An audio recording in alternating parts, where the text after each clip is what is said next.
એક ખાસ ક્વાર્ટર નહીં હોય એક્સિસ બેંકમાં, કારણ કે પાછલા વર્ષનો બેઝ ઘણો મોટો છે.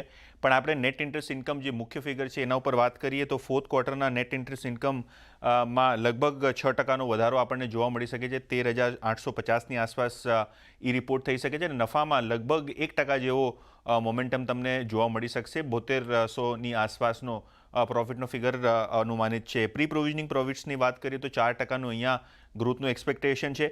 પણ સૌથી જે ઇમ્પોર્ટન્ટ આંકડા છે એના ઉપર બી નજર કરી લે, કારણ કે જે ડિપોઝિટ ગ્રોથ છે એ લગભગ 8%ની આસપાસ રહેવાનું અનુમાન છે અને એની સામે જે લોન ગ્રોથ છે એ લગભગ 10%નો એક્સપેક્ટેશન બજારે મૂક્યો છે. માર્જિન્સની વાત કરીએ એટલે કે નેટ ઇન્ટરેસ્ટ માર્જિન્સ પાછલા ક્વાર્ટરમાં 3.9%ની આસપાસ હતા, તો આ ક્વાર્ટરમાં લગભગ 4%ની આસપાસની ધારણા છે કે ત્યાં માર્જિન લેવલ રહે. પણ ઓબ્વિયસલી નેટ ઇન્ટરેસ્ટ માર્જિન પર ખાસ નજર રહેશે, કારણ કે જે એચડીએફસી બેંક અને આઈસીઆઈસીઆઈ બેંકના રિઝલ્ટ હતા એમાં એક પોઝિટિવ સરપ્રાઇઝ હતો કે નેટ ઇન્ટરેસ્ટ માર્જિનમાં સારો એવો એક વધારો આપણને જોવા મળ્યો હતો. તો ક્યાંક ને ક્યાંક આ ફિગર આપણને ખાસ જોવામાં રહેશે.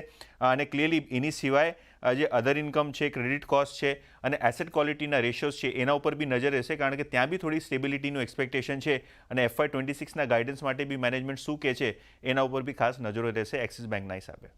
જી, તો ખાસ કરીને એક નબળું ક્વાર્ટર આપણને બેંકનો રહેતો જોવા મળી શકે છે. આના પર તો ફોકસ રાખવાનું જ રહેશે. પણ એ સાથે જ યતિનજી